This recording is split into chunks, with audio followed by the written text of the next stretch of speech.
ಪುರಸಭಾ ಕಾರ್ಯಾಲಯದಲ್ಲಿ ಇಂದು ಪುರಸಭೆಯ ಮಾನ್ಯ ಆಡಳಿತಾಧಿಕಾರಿಗಳಾದ ಶ್ರೀ ಶಿವಮೂರ್ತಿರವರ ಅಧ್ಯಕ್ಷತೆಯಲ್ಲಿ ಹಾಗೂ ಮದ್ದೂರಿನ ಶಾಸಕರಾದ ಕೆಎಂ ಉದಯಕುಮಾರ್ ರವರ ನೇತೃತ್ವದಲ್ಲಿ ಎಸ್ಎಂ ಕೃಷ್ಣ ಸಭಾಂಗಣದಲ್ಲಿ ಸಾಮಾನ್ಯ ಸಭೆ ನಡೆಯಿತು.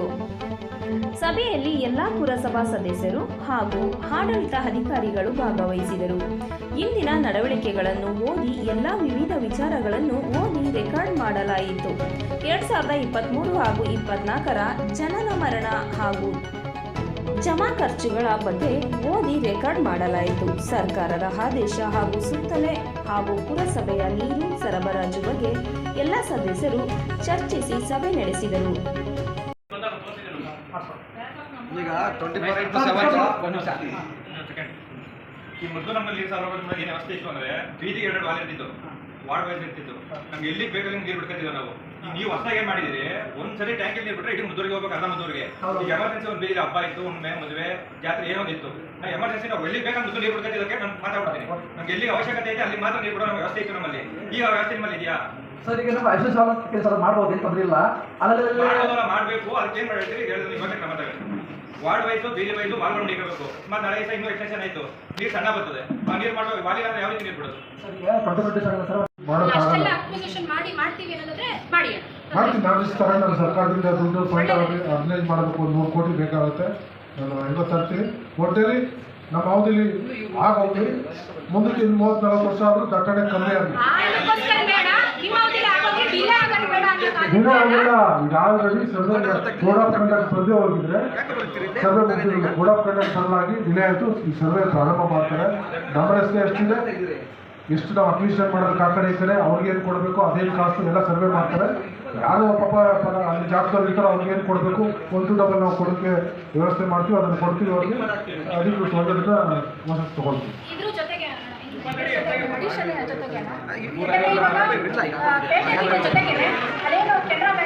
ಅಲ್ಲಿಂದ ಬಸ್ ಸ್ಟ್ಯಾಂಡ್ ಹೋಗೋ ರಸ್ತೆ ಮತ್ತೆ ಏನು ನಮ್ಮ ಗೌರ್ಮೆಂಟ್ ಹಾಸ್ಪಿಟಲ್ ಹಿಂಭಾಗದ ರಸ್ತೆ, ಇಲ್ಲಿನ ಸಹ ಜನಗಳು ಪ್ರತಿನಿತ್ಯ ಓಡಾಡಬೇಕು. ಯಾಕಂದ್ರೆ ಗೌರ್ಮೆಂಟ್ ಹಾಸ್ಪಿಟಲ್ ಅಲ್ಲೆಲ್ಲ ಬ್ಯಾಂಕ್ ಜಂಕ್ಷನ್ಗಳಿರುತ್ತೆ, ಅಲ್ಲೂ ಸಹ ಇದಾಗುತ್ತೆ. ಅಲ್ಲೇನಾದ್ರೂ ಸಾಧ್ಯ ಆಯಿತು ಅಂತಂದ್ರೆ, ಯಾಕೆ ನಾವು ಹಳ್ಳಿಕಟ್ಟೆ ಹತ್ರ ನೋಡಿದ್ರೆ ಅಲ್ಲಿ 5 ಶೆಲ್ಟರ್ ಕ್ವಾರ್ಟರ್ಸ್ ಐತಲ್ಲ, ಅಲ್ಲಿ ರಸ್ತೆ 80 ಅಡಿ 60 ಅಡಿ 80 ಅಡಿವರೆಗೂ ಇರೋದು ನಮಗೆ ಕಾಣಿಸ್ತಿದೆ. ಅಲ್ಲಿಂದ ಮುಂದಕ್ಕೆ ಬಂದ್ರು ಅದು ಹಂಗೆ 60 ಅಡಿ 80 ಅಡಿ. ಈಗ 9.83 ಒಂದು ಕೋಟಿ ಅಮೌಂಟ್ ಇದೆ ಸರ್.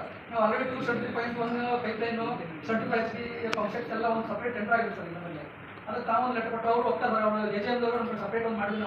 ನಾವು ದುಡ್ಡು ಕೊಡಲ್ಲ, ನಮ್ಗೆ ಅವಶ್ಯಕತೆ ಇಲ್ಲ ಮಾಡಿದೆ ಸರ್. ಬರೀ ಕೇವಲ ಡೈಲಿ ಬಳಕೆ ಒಂದು ಟ್ಯಾಂಕ್ 1 ಲಕ್ಷ ತುಂಬಿ ಬಿಟ್ಬಿಟ್ಟ ಸರ್. ಈಗ ಎಲ್ಲ ಕಡೆ ನೀರು ಸಪ್ಲೈ ಆಗಲ್ಲ ಸರ್. ಅದಕ್ಕೆ ಸ್ವಲ್ಪ ಹಳ್ಳಿಗಳು ಅಂದ್ರೆ 12 ಹಳ್ಳಿಗಳೆಲ್ಲ ಫುಲ್ ಡ್ರಾ ಮಾಡೋದ್ರಿಂದ ಇಲ್ಲಿ ಬರ್ತಾ ಇದೆ. ಸ್ಟಾಪ್ ಮಾಡಿ ಅಲ್ಲ ಸರ್, ಅದಾದ್ರೆ ನಾವು ಎಲ್ಲ ಕಡೆ ಅನುಕೂಲ ಸೀಮಿತವಾಗಿರೋದು ಅಲ್ಲಿಗೆ ಬರಬೇಕು. ನೀವೆಲ್ಲ ಅಲ್ಲಲ್ಲೇ ಓಪನ್ ಮಾಡ್ಬಿಟ್ಟು ನೀವೇನು ಬರ್ತದೆ. ಹೌದು ಮುಲಾಜಿಂದ ಕ್ರಮ ತಗೊಳ್ಳಿ, ನೋಟಿಸ್ ಕೊಡಿ, ಕೇಸ್ ಫೈಲ್ ಮಾಡಿ. ಅಲ್ಲಿಂದ ಎಷ್ಟು MLD ಬರ್ತಿದೆ ಸರ್? ಈಗ 17 MLD ಬರ್ತದೆ ಸರ್. ಜಾಗಲಿಂದ 17 MLD ಬರ್ತದೆ. ನಮಗಿಲ್ಲಿ ಮಕ್ಕಳಿಗೆ ತಲುಪೋದು ಓನ್ಲಿ 4 MLD. 3 ಹೋಗುತ್ತಾ? ಹೌದು ಸರ್. ನಮ್ಗೆ ಡಿಮಾಂಡ್ ಇರೋದು 8 MLD. 7 MLD ನಮ್ಗೆ ಬಂದು ಉಳಿದೆಲ್ಲ ಹಳ್ಳಿಗಳು ತಗೊಳ್ಳಿ ಸರ್, ತೊಂದರೆ ಇಲ್ಲ. ನಂತರ ಕುಡಿಯೋ ನೀರು ಒಂದು ಪ್ರಾಜೆಕ್ಟ್ ಬಂದಿದೆ, ಅವ್ರು ಮಾಡ್ತಾ ಇದ್ದಾರೆ. ಅವರು ಕೂಡ ಈಗ ಹೊಸರು ಬಂದಿದ್ದಾರೆ, ಮಾಹಿತಿ ಇಲ್ಲ. ತಮ್ಮ ಕಡೆಯಿಂದ ನಾನು ಮಾಹಿತಿ ಪಡ್ಕೊಂಡು ಈಗ ಅವ್ರಿಗೆ ಮೊನ್ನೆ ಪೂರ್ವ ಸಭೆಯಲ್ಲಿ ಹೇಳಿದಂತೆ ಅವ್ರಿಗೆ ಹೇಳಿದ ಅಗತ್ಯ ಮಾಹಿತಿಗಳೊಂದಿಗೆ ಹಿಂದೆ ಇದ್ದು ಭಾಗ್ಯ ಅಂತ ಇದ್ರು AW, ಅವ್ರಿಗೆ ಹೆಚ್ಚು ಮಾಹಿತಿ ಇದೆ. ನಾನು ಅವರು ಮತ್ತೆ ನಾನು ನೆನ್ನೆ ಫೋನ್ ಮಾಡಿದೆ, ನಮ್ಮ AW ಫೋನ್ ಮಾಡಿದೆ ಸರ್. ಸಾಹೇಬರು ಮಾತಾಡಿದರೆ ನಾನು ಮಾಹಿತಿ ಬನ್ನಿ ಅಂತ. ನೀವು ಕಳಿಸಿದ ಮಾಹಿತಿ ಹೆಚ್ಚು ಇದಿಲ್ಲ. ಆದರೆ ಕುಡಿಯೋ ನೀರು ಹಿಂದೆ SM ಕೃಷ್ಣ ಸಾಹೇಬರು ಇದ್ದಾಗಲೇ ವಾಟರ್ ಕನೆಕ್ಷನ್ ಅಲ್ಲಿಂದ ಇಲ್ಲಿಗೆ ಆದಾಗ ರೂಟ್ ವಿಲೇಜ್ ಕೊಡಬೇಕು ಅಂತ ಆಗಿದೆ. ಅದು ಕೊಡಬೇಕಾಗಿದೆ ನಾವು, ಆಯ್ತಾ? ಅದು ಕಾನೂನು ನಿಯಮ ಕೂಡ. ನಾವು ಕೊಡೋದಿಲ್ಲ ಅಂತ ಹೇಳೋಕ್ಕಾಗೋದಿಲ್ಲ. ಆದರೆ ಅವ್ರು ಕಟ್ಟಬೇಕಾದಂಥ ಶುಲ್ಕವನ್ನು ಕಟ್ಟಿಲ್ಲ.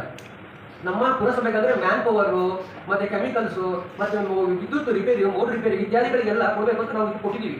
ಮೊನ್ನೆ KTPMC ಸಾಹೇಬರು ಚರ್ಚೆ ಮಾಡೋದು, ಅದಕ್ಕೆ ಇನ್ನೊಂದು ಪ್ರತ್ಯೇಕ ಸಭೆ ಕರಿತೀನಿ ಅಂತ ಹೇಳಿದ್ದಾರೆ ಸಾಹೇಬರು. ಅವತ್ತು ಕೂಡ ಕೋದಂಡರಾಮ ಸಾಹೇಬರು ಅವ್ರಿಗೆ ಬಂದಿಲ್ಲ ಸರ್.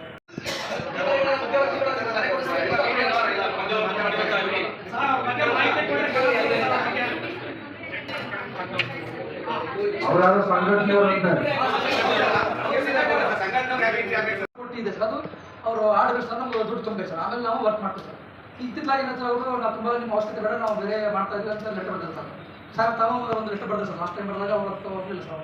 ಅವರು ಇಲ್ಲ ನಾವು ಬೇಡದು, ನಿಮ್ದು ನೀವು ಮಾಡ್ಕೊಳ್ಳಿ, ನಮ್ಮ ಮಾಡ್ಕೊಂಡಾಗ ಅಟ್ಲೀಸ್ಟ್ ಈಗ 12 ಹಳ್ಳಿಗಳು ನೀರು ಕಟ್ ಮಾಡೋದು ಸರ್. ನಾವು ಬೇಡ ಅಂದಾಗ ಹನ್ನೆರಡುಗಳ ನೀರುಗಳನ್ನು ಕಟ್ ಮಾಡಿ ಇಲ್ಲಿ ಮಾಡಿದ್ರೆ ಸರ್ ಇಲ್ಲಿ ಇಂಪ್ರೂವ್ ಆಗಿದೆ ಸರ್ ಚೆನ್ನಾಗಿ. ನೀವು ತಾತ್ಕಾಲಿಕವಾಗಿ ಅದನ್ನು ಸ್ಟಾಪ್ ಮಾಡಿ. ಸರಿ ಸರ್.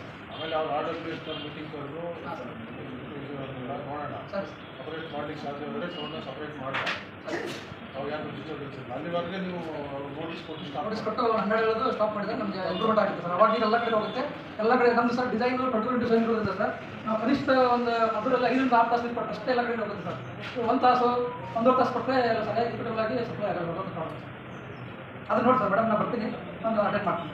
ನೀರು ಬರ್ಸೋ ಜವಾಬ್ದಾರಿ ನಮ್ದು ಅಂತ ಹೇಳಿದ್ರು. ನೀವು ಯಾವುದಕ್ಕೂ ಡಿಸ್ಟರ್ಬ್ ಮಾಡಬೇಡಿ ಅಂತಂದ್ರೆ ಈಗ ಸಭೆ ಕರೆದಿದ್ರು 5 ದಿನಲ್ಲಿ ನಾವೆಲ್ಲ ಹೋಗಿದ್ವಿ. ಇವಾಗ ನೀವು ಯಾವುದಕ್ಕೂ ಡಿಸ್ಟರ್ಬ್ ಮಾಡಬೇಡಿ, ನಿಮಗೆ ವಾಲ್ಗಳು ನೀರು ಬರಬೇಕು ಅಷ್ಟೇ. ಯಾವ ವಾಲ್ಗಳು ಹಾಕಲ್ಲ, ಏನಿಲ್ಲ, ಗ್ರಾವಿಟಿ ಲೆವೆಲಲ್ಲಿ ಎಲ್ಲದಕ್ಕೂ ನೀರು ಕೊಡ್ತೀವಿ ಅಂತಂದು ಹೇಳಿದ್ರು. ಹಾಗಿದ್ಮೇಲೆ ಆಯ್ತು ಕೊಡಿ ಅಂತಂದ್ಬಿಟ್ಟು ನಾವು ಸುಮ್ಮನಾದ್ವಿ ಅಷ್ಟೇ. ಮತ್ತೆ ಯಾವುದೇ ಕೆಲಸ ಮಾಡಬೇಕಾದಾಗ ನಮ್ಮ ಸದಸ್ಯರ ಗಮನಕ್ಕೆ ತಂದಿಲ್ಲ. ಅವರೆಲ್ಲ ಕೆಲಸ ಮಾಡೋದು. ಕಳೆದ ವರ್ಷ ಈಗ ಯೂಶಲಿ ಹ್ಯಾಂಡ್ ಓವರ್ ಮಾಡಿದ್ದಾರೆ ಅಂತ ಹೇಳ್ತಿದ್ದಾರೆ. ನಮ್ಮ ಸಭೆ ಸದಸ್ಯರ ಗಮನಕ್ಕೆ ತಂದಿಲ್ಲ. ಈಗ ಅದನ್ನು ಅಷ್ಟೇ ಎಲ್ಲರೂ ವ್ಯವಸ್ಥಿತವಾಗಿ ಯೂಶಲಿ ಮಾಡಿಲ್ಲ. ಈಗ ಅದನ್ನ ನಡಕ್ ಬರೋಕ್ಕಿಂತ ಮೊದಲೇ ನಾನು ಉಳಿಸಿ ಎಸ್ಟಿಮೇಟ್ ಮಾಡಿ ಸ್ಟ್ರೀಮ್ ಲೈನ್ ಮಾಡಕ್ಕೆ ಬಂದಾಗಿಂದ ಮಾಡಿದ್ದೀವಿ. ಈಗ ಲೇಟೆಸ್ಟ್ ಆಗಿ ಮಾಡಿ ಎಲ್ಲೋ ಕೆಮ್ಮಣ್ಣವರೆ ಲೀಕೇಜ್ ಆಗೋದು ಅದು ಇದೆಲ್ಲ ಸ್ಟಾಪ್ ಮಾಡೋಕ್ಕೆ, ಮತ್ತೆ ಒಂದು ಕಡೆ ಡಂಪ್ ಮಾಡೋಕ್ಕೆ, ಆಶ್ರಯ ಬಡವರಿಗೆ ಸಪ್ರೇಟ್ ಮಾಡಲಿಕ್ಕೆ ಎಲ್ಲರೂ ಪ್ಲಾನ್ ಮಾಡಿದ್ದೀವಿ. ಅದು ಇಂಪ್ಲಿಮೆಂಟ್ ಆಗೋ ಸ್ವಲ್ಪ ಟೈಮ್ ತಗೊಂಡ್ರೆ ಅದು ಸರಿ ಆಗುತ್ತೆ. ವಾಟರ್ ಹೇಗಿದೆ ನೋಡಿ ಇನ್ನೊಂದ್ಸರಿ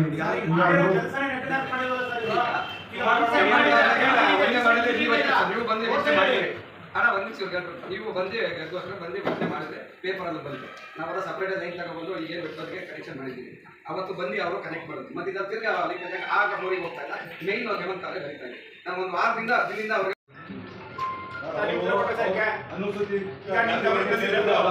ಮೊನ್ನೆದು ಗ್ರಾಮ ಕಾಣೋದು ಮೊದಲೇ ಇತ್ತು 30 ವರ್ಷದಿಂದ ಈಸೊತ್ತು ಮಾಡ್ಬಿಟ್ಟವೆ. ಕಂದಾಯನ 340 ರೂಪಾಯಿ ಕಂದಾಯ ತುಂಬಿಟ್ಟು ಮಾಡ್ಬಿಟ್ಟಾರೆ. ಆದ್ರೆ ಮುಂಚೆ ಯಾವ ತರ ನೈತಿಕತೆ ಇಲ್ಲ ಮಾಡ್ಕೊಡಕ್ಕಿಂತ ಅದನ್ನ ಮಾಡ್ಬೇಕಾದ್ರು ಅದಕ್ಕೊಂದು ರೂಲ್ಸ್ ಇತ್ತು. ಮೊದಲೇ 30 ವರ್ಷದಿಂದ ಯಾರಾದ್ರೂ ಬರ್ತವ್ರಿದ್ರೆ ಅವರು ಮುನ್ಸಭೆಗೆ ಒಂದು ಅರ್ಜಿ ಸಲ್ಲಿಸಿದ್ರೆ DMA ಅವ್ರಿಗೆ ಅರ್ಜಿನ ಮತ್ತೆ ಸಭೆಯಲ್ಲಿ ನಾವು ಒಪ್ಪಿ DMAಗೆ ಅರ್ಜಿ ಬರ್ಕೊಟ್ರೆ ಅವ್ರು ಅಲ್ಲಿಂದ ಒಪ್ಪಿ ಕಟ್ಟಿಸ್ಕೊಂಡು ಮಾಡ್ಬೇಕು.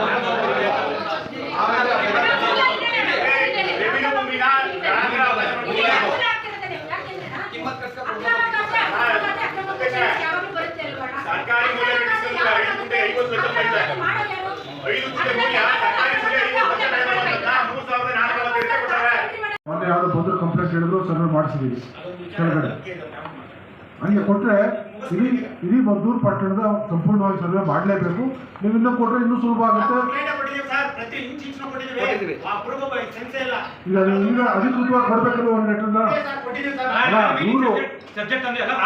ಪುರಸಭೆಯಿಂದ ಅಧಿಕೃತವಾಗಿ ನೀವು ತಹಸೀಲ್ದಾರ್ ಆಫೀಸಿಗೆ ಕೊಟ್ಟರೆ ಈಗ ಅವರು ಸರ್ವೆ ಗಲಾಟೆ ಮಾಡ್ತಾರೆ. ಅಜೆಂಡಾ ನೋಡಿದ್ರೆ ಪ್ರತಿ ಸಭೆಯಲ್ಲಿ ಹೊಸ ಹೊಸ ಸಬ್ಜೆಕ್ಟ್ ಬರಬೇಕಾಗಿತ್ತು. ಬಟ್ ಇಲ್ಲಿ ಏನು ಅಂತಂದ್ರೆ ರಿಪಿಟೇಟಿವ್ ಸಬ್ಜೆಕ್ಟ್ಗಳಿದೆಲ್ಲನೂ ಮಾಡಿದ್ರು ಅದು ಆ ಸಭೆಯಲ್ಲಿ ತೀರ್ಮಾನನೇ ಆಗೋದಿಲ್ಲ. ಈಗ 2-3 ಸರಿ ಹೇಳಿದ್ದೀನಿ, ನೀವು ಅಧಿಕೃತವಾಗಿ ಒಂದು ಬರೆದುಬಿಡಿ ಅವ್ರಿಗೆ. ಎಂಟಿಆರ್ ಒಂದು ಕಡೆಯಿಂದ ಸರ್ವೆ ಮಾಡಲಿ. ಪುರಸಭಾ ಆಸ್ತಿಗಳು ತೆರವುಗೊಳಿಸುವ ಭಾಳಷ್ಟು ಒತ್ತುವರಿ ಇರ್ತವೆ.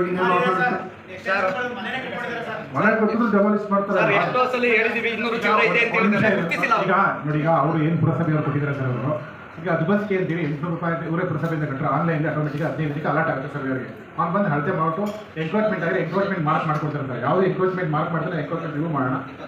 ಯಾರು ಕ್ಲಿಯರ್ ಆಗಿದೆ ಅದಕ್ಕೆ ಬೋರ್ಡ್ ಹಾಕಿ ಪುರಸಭೆ ಆಸ್ತಿ ಅಂತ ಹಾಕಿ ಅಷ್ಟೇ.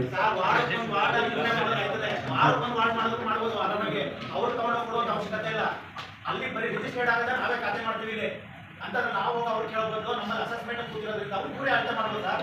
ಸರ್ವೆ ಏನಿಲ್ಲ ಅದು ನಮ್ಮಲ್ಲಿ ಈಗ ಮುಂದೆ 69 ಜನ ಗುರುತಿಸಿದ್ದಾರೆ ಸಭೆಗೆ ಕಂಪ್ಲೀಟ್ ಆಗಿ. ಸಾಹೇಬರು ಹೇಳಿದ್ರಲ್ಲ 20ನೇ ತಾರೀಕು ಒಳಗಡೆ ಮತ್ತೆ ಅದನ್ನ ಎಲ್ಲೆಲ್ಲಿ ಕರೆಕ್ಟ್ ಆಗಿ ಇದೆಯಾ ಅಂತ ಮತ್ತೊಮ್ಮೆ ಚೆಕ್ ಮಾಡಿ. ನಾನು ಹಿಂದೆ ಆಗಿದೆ ನನಗೆ ಗೊತ್ತಿದ್ದಿಲ್ಲ, ಮತ್ತೊಮ್ಮೆ ನಾನು ಚೆಕ್ ಮಾಡಿ ನಾನು 20ನೇ ತಾರೀಕು ಸಭೆಗೆ ಇಳಿಸಿ.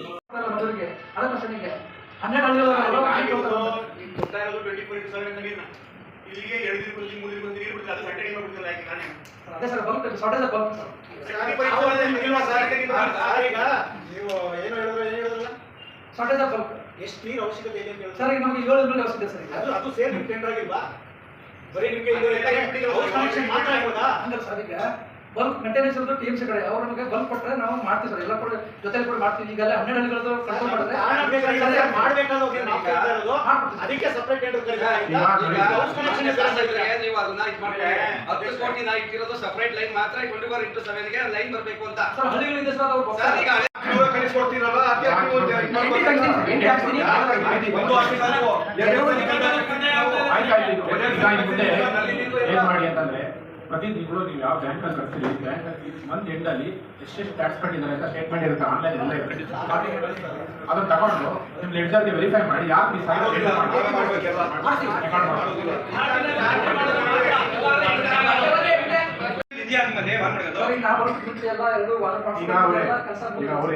ಈಗ ಅದರ ನಿಮಗೆ ಟೆಕ್ನಿಕಲ್ ಆಗಿ ಡಿಸೈನ್ ಆಗಿದೆ ಹೊಸದಾಗಿ ಮಾಡ್ಬೇಕಾ ಈಗ ಡಿಸೈನ್ ಆಗಿದ್ದು ಮಾಡಿದ್ವಾ ಅಂತ ಕೇಳ್ತಾರೆ ಈಗ ನೀವು ಅಲ್ಲಿಂದ ಮೇನ್ ಟ್ಯಾಂಕಿಂದ ನೀವು ಡಿಸ್ಚಾರ್ಜ್ ಮಾಡಿದ್ರೆ ಅದು ಎಲ್ಲ ವಾರ್ಡ್ ಹೋಗುತ್ತೆ ಈಗ ಅವ್ರು ಹೇಳಂಗೆ ಯಾವುದೋ ಒಂದು ವಾರ್ಡಿಗೆ ಡಿಸೀಸ್ ಇದ್ರೆ ಕಂಟ್ರೋಲ್ ಮಾಡಿ. ಸಬ್ಸ್ಕ್ರೈಬ್ ಬಟನ್ ಮೇಲೆ ಕ್ಲಿಕ್ ಮಾಡಿ ಹಾಗೂ ನಮ್ಮ ಹೊಸ ವಿಡಿಯೋ ನೋಟಿಫಿಕೇಶನ್ಗೋಸ್ಕರ ಪಕ್ಕದಲ್ಲಿ ಕಾಣುವ ಬೆಲ್ ಬಟನ್ ಮೇಲೆ ಕ್ಲಿಕ್ ಮಾಡಿ ಹಾಗೂ ಲೈಕ್ ಮಾಡಿ, ಶೇರ್ ಮಾಡಿ, ಕಮೆಂಟ್ ಮಾಡಿ.